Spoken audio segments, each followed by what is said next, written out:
Welcome back. आप देख रहे बनो अपना फाइनेंस मिनिस्टर। मैं हूं आपके साथ कविता थपलियाल। और चलिए अब वक्त आ गया है दर्शकों के सवालों को शो में शामिल करने का। Mukesh Jindal senior partner alpha capital मेरे साथ जुड़ेंगे अब, और आदित्य शाह हमारे साथ जुड़े हुए हैं जो आपके अब सवालों के जवाब देंगे। चलिए आगे बढ़ते हैं और शैलेश मेरे साथ फोन लाइन पर हैं। नमस्कार शैलेश जी। जी नमस्कार। कैसे हैं सर आप? सर बढ़िया मैडम। कितने फंड्स हैं पोर्टफोलियो में? 11-12 फंड्स हैं? जी मैम। आप खुद मैनेज करते हैं इतना बड़ा पोर्टफोलियो? जी। कितने साल से निवेश कर रहे हैं आप? ये 2 साल हुए हैं मैम मुझे। 2 साल से निवेश कर रहे हैं आप? जी। यहाँ पर आपने ये जो फंड्स है खुद चुने हैं इतने सारे? नहीं मैम, कुछ देख के, मतलब आपके न्यूज़ चैनल से देख के किया है, प्लस कुछ फ्रेंड के थ्रू पता करके। आपको पता है कि ये हर फंड की परफॉर्मेंस कैसी है और ये फंड्स कैसे परफॉर्म कर रहे हैं? किस तरह से इनमें आपको निवेश बढ़ाना चाहिए, कैसे निकलना चाहिए? नहीं, आपसे इसीलिए सजेस्ट लेने के लिए मैंने मैसेज किया था व्हाट्सएप। शैलेश, बहुत सारे फंड्स हैं आपके पोर्टफोलियो में और अधिकतर फंड्स की मेरे ख्याल से ज़रूरत भी नहीं होगी। 1 करोड़ का लक्ष्य है, 15 साल का समय आप दे रहे हैं जी। डेट और इक्विटी दोनों तरह के फंड्स आपने डाले हुए हैं और सेक्टर फंड्स भी डाले हुए हैं। इससे पहले कभी कोई निवेश नहीं ना इक्विटी बाजार में? नहीं नहीं। ऑलराइट। मुकेश, मेरे ख्याल से आपके पास है ये सवाल, तो क्लियरली ओवर डाइवर्सिफिकेशन का केस है ये। तो बहुत ज़रूरी है निवेशक को ये समझाना कि डाइवर्सिफिकेशन का प्रिंसिपल तो आपको फॉलो करना ही चाहिए, उसमें कोई गलत बात नहीं है। लेकिन ये जो डाइवर्सिफिकेशन है ये ओवर डाइवर्सिफिकेशन है। हाँ, इनके पास इक्विटी है, हाँ इनके पास डेट के भी फंड्स हैं और हर तरह के फ़ंड की अपनी एक अहमियत होती है पोर्टफोलियो में, लेकिन उसको ज़्यादा रिपीट करने की ज़रूरत नहीं है, जो इन्होंने साफ तौर से किया भी है। तो पहले तो वो लिस्ट बताएं जो इनको अपने पोर्टफोलियो से निकाल देने चाहिए फंड्स। मेरे ख्याल से 12 फंड्स है और खुद कहते हैं मैनेज भी कर रहे हैं। थैंक यू कविता। सबसे पहले तो मैं बोलना चाहूंगा कि जो आपने बात बताई, ओवर डाइवर्सिफिकेशन कई बार इन्वेस्टर्स कर लेते हैं, अपने पोर्टफोलियो में 10-15 स्कीम्स ऐड कर लेते हैं। एक तो उन्हें मैनेज करना बड़ा मुश्किल हो जाता है जब ज्यादा स्कीम्स होती हैं, और अगर अपने पास ज्यादा स्कीम्स हो तो उनमें रिटर्न भी एवरेज आता है, ओवरऑल रिटर्न कम हो जाता है। तो आपने बिल्कुल सही कहा कि इनको स्कीम्स कंसोलिडेट करनी चाहिए। अगर हम स्कीम्स का ब्रेकअप देखें, इन्होंने हमें बताया कि इनके पास 12 स्कीम्स हैं, टोटल इन्वेस्टमेंट्स 1,62,000 की हैं। तो अगर इनमें हम एलोकेशन देखें तो इन्होंने लगभग 30% डेट स्कीम्स में डाला हुआ है, जहां पे हम रिटर्न मान के चल सकते हैं कि 7% के आसपास आएगा, और 70% इन्होंने इक्विटी स्कीम्स में डाला हुआ है, जहां पे हम अनुमान कर सकते हैं 15% का रिटर्न आएगा। तो अगर ये मिक्स देखें तो इस हिसाब से रिटर्न इनको आना चाहिए 13%। इन्होंने हमें ये भी बताया कि इनका टारगेट है कि 1 करोड़ इनको चाहिए 15 साल में। तो अगर ये 13% के रिटर्न के हिसाब से 1.62 लाख इन्वेस्ट करेंगे तो ये लगभग अपना कॉर्पस बन जाएगा 9.6 लाख का। तो थोड़ा सा गैप रहेगा, लगभग 90 लाख का गैप रहेगा। तो इनके पास ऑप्शन है, या तो वो 14,000 की मंथली एसआईपी कर ले या 15 लाख का लमसम इन्वेस्टमेंट भी कर सकते हैं। तो ये तो बात थी कि अपना जो इनका गोल है ये कैसे अचीव कर सकते हैं। अगर पर्टिकुलर मैं स्कीम्स की बात करूं तो स्कीम्स डेफिनेटली रिड्यूस कर सकते हैं। इन्हें फोकस करना चाहिए कि जो लार्ज कैप स्कीम्स हैं उसमें वो इंडेक्स फंड्स करें, क्योंकि लार्ज कैप में इतना आजकल अल्फा नहीं आता और इंडेक्स फंड्स में खर्चा कम रहता है, एक्सपेंस रेशियो कम मुकेश, रहता है। स्कीम का नाम लेकर बताइए किसमें से निकले और किसमें से रहे। मेरे ख्याल से थोड़ा सा निवेशक जो है ना मेहनत कम करते हैं, दर्शक ना थोड़ा सा उनको पूरा बताना पड़ता है विस्तार से कि इसमें रहें और इसमें से निकल जाएं। तो स्कीम्स का नाम बताइए जिसमें से वो निकल जाएं, ठीक है? जैसे अगर मैं इनकी स्कीम्स देखूं, एक जैसे यूटीआई फ्लेक्सी कैप है, वो अंडर परफॉर्म कर रही है तो उन्हें वो निकाल सकते हैं। पराग पारिक फ्लेक्सी कैप बहुत ही बढ़िया फंड है, इन्हें ये रख सकते हैं। मोतीलाल फोकस फंड है, ये मोतीलाल की स्कीम्स अच्छी नहीं कर रही है, इन्हें ये निकाल सकते हैं। एचडीएफसी स्मॉल कैप फंड एक अच्छा बेहतरीन फंड है, उन्हें निकाल सकते हैं। बंधन और एक्सेस के फंड अंडर परफॉर्म कर रहे हैं तो इन्हें निकाल सकते हैं, और इनके जगह ये जो ऐड कर सकते हैं, एक ये यूटीआई का निफ्टी इंडेक्स फंड कर सकते हैं, आईसीआईसी का स्मॉल कैप कर सकते हैं, और एसबीआई का मिड कैप फंड कर सकते हैं। तो इनको सुझाव यही रहेगा कि नंबर ऑफ स्कीम्स कम करें, और डेट में जो इन्होंने 3-4 स्कीम्स ली हुई है इतनी जरूरत नहीं है। एक सिंपल आपके पास अगर अच्छा डेट फंड है तो वो काफी है। जैसे इन्होंने लिक्विड फंड लिया हुआ है, Birla dynamic bond fund, Birla liquid fund, HSBC ultra short bond fund, इतने फंड्स की इनको जरूरत नहीं है। एक ही फंड रखेंगे डेट फंड में तो वो चलेगा। अच्छा, मेरे ख्याल से अब इनको 2 साल ही हुआ है, देखिए मुकेश, एसआईपी की शुरुआत करते हुए। मेरे ख्याल से आप इनको एग्जिट लोड के बारे में कुछ समझाना चाहेंगे, और जो एसआईपी में 1 साल पूरा नहीं हुआ है तो वहाँ पे उसको रोक दें, आगे निवेश ना करें, शायद इस तरह की कोई सलाह? बिल्कुल कविता, आपने बहुत ही इंपॉर्टेंट बात बोली। कई बार हम पोर्टफोलियो को चेंज करने के चक्कर में हड़बड़ी कर देते हैं, और एग्जिट लोड जो लगभग 1% होता है वो देना पड़ता है। तो शैलेश जी, रूल क्या होता है जब आप इन्वेस्ट करते हैं? नॉर्मली 1 साल तक का एग्जिट लोड होता है। अगर इनकी आपकी एसआईपी चल रही है तो आप इनमें पहले एसआईपी स्टॉप करिए, और 1 साल बाद, क्योंकि जब 1 साल तक एसआईपी एग्जिट लोड रहेगा तो 1 साल बाद आप निकाल सकते हैं। It is very important Shailesh ji कि हम कोई एग्जिट चार्जेस नहीं दें फालतू में।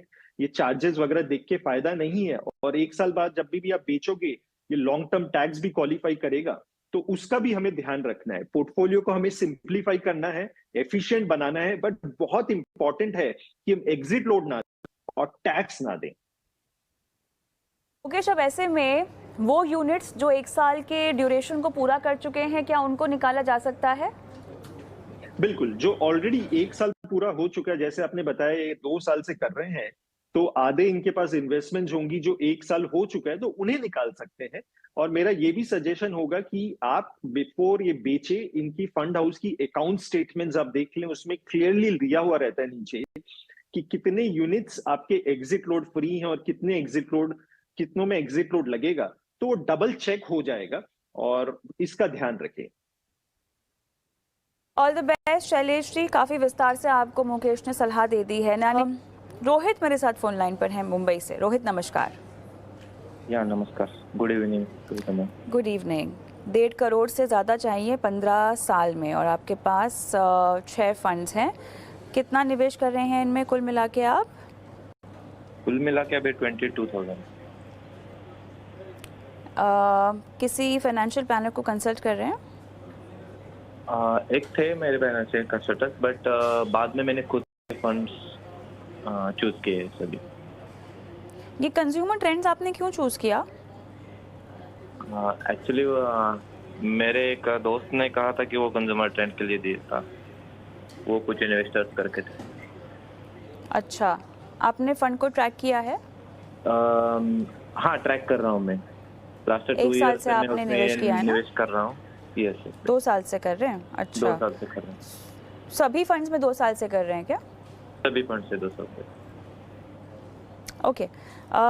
मुकेश, आपके पास है मेरे ख्याल से ये सवाल, बताएं। बिल्कुल कविता, रोहित जी का सवाल मेरे पास है। इन्होंने ये भी पूछा है कि अगर इनका टारगेट है कि 1.5 करोड़ चाहिए 15 साल में, तो क्या इनकी स्ट्रैटेजी सही है? तो सबसे पहले तो मैं बधाई देना चाहूंगा रोहित जी को। उन्होंने काफी बढ़िया प्लानिंग की इन टर्म्स ऑफ अमाउंट, और अगर ये 22,000 की एसआईपी कंटिन्यू करेंगे अगले 15 साल, तो ये डेफिनेटली अपना गोल 1.5 करोड़ का अचीव कर सकेंगे। और मैंने अनुमान लगाया है कि 15% का रिटर्न की ही ग्रोथ चाहिए, बहुत एग्रेसिव रिटर्न नहीं माना है। पास्ट में भी ये रिटर्न आया है, और जैसे से इंडिया ग्रो कर रहा है वैसे वैसे 15% रिटर्न निकलना चाहिए। अगर हम इन पोर्टफोलियो की बात करें, जो 22,000 की एसआईपी है, उसमें से ये 12,000 की एसआईपी एक सिंगल फंड हाउस में कर रहे हैं, कैनेरा रेबोके के। उस कैनेरा के इनके पास 3 स्कीम्स हैं, और वेट उनका 55% है। अभी हमने थोड़ी देर पहले ओवर डाइवर्सिफिकेशन की बात की थी। एक और इंपॉर्टेंट बात है कंसंट्रेशन की। कई बार क्या होता है, जब फंड हाउस अंडर परफॉर्म करता है तो उसकी सारी स्कीम्स अंडर परफॉर्म कर रही होती हैं, और इनके पोर्टफोलियो में 55% कैनेरा की स्कीम्स हैं। और अगर फंड मैनेजर कैनेरा का अंडर परफॉर्म करेगा तो इनका पोर्टफोलियो काफी ज्यादा अंडर परफॉर्म करेगा। नॉर्मली मेरी सबको एडवाइस होती कि किसी भी फंड हाउस में 20% से ज्यादा ना करें।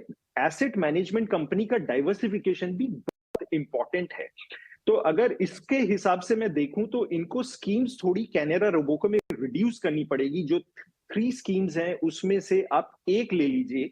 जैसे इनके पास एक कंज्यूमर ट्रेंड वाली है, वो थीमेटिक फंड है।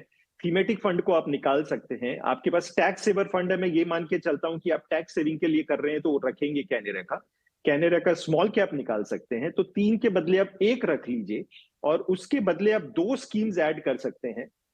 2 स्कीम्स में मैंने एक UTI Nifty index fund recommend किया है। इंडेक्स फंड्स लो कॉस्ट रहता है, स्टेबल रहता है, लार्ज कैप है, तो वो एक ले सकते हैं। दूसरा मैंने एक HDFC large and mid cap इनको मैं सजेस्ट करूंगा। एचडीएफसी के फंड मैनेजमेंट टीम बहुत अच्छी है एंड उनका जो ट्रैक रिकॉर्ड है वो भी काफी अच्छा है और लार्ज एंड मिड कैप एक अच्छी कैटेगरी है। तो ये 2 फंड्स को आप ऐड करेंगे तो डाइवर्सिफिकेशन आपका सही बैठेगा और आप करते रहिए डिसिप्लिन वे में इन्वेस्ट, आपका टारगेट बहुत अच्छे से पूरा होगा। कोई सवाल पूछना है रोहित आपको?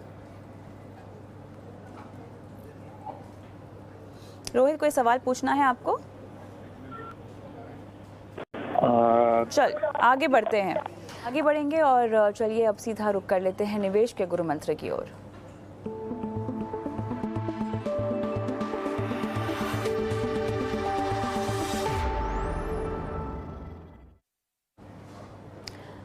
मुकेश, बताइए आपका आज का गुरु मंत्र क्या है? आज का गुरु मंत्र बहुत ही सिंपल है। इन्वेस्टर्स को मेरा सजेशन है कि पोर्टफोलियो में बहुत ज्यादा स्कीम्स ऐड ना करें। कई बार इन्वेस्टर्स डाइवर्सिफिकेशन के लिए अपने पोर्टफोलियो में 10, 20, 25 स्कीम्स ऐड कर लेते हैं और ज्यादा स्कीम्स होने के कारण रिटर्न गिर जाता है और पोर्टफोलियो को मैनेज करना डिफिकल्ट होता है। इन्वेस्टर को अपने पोर्टफोलियो में बस 4-5 स्कीम्स चाहिए जिनके फंड मैनेजर कंसिस्टेंट परफॉर्मेंस देते हो और उनके सारे गोल्स अचीव हो जाएंगे। तो सिंपल रखिए पोर्टफोलियो को और गोल्स अचीव करिए।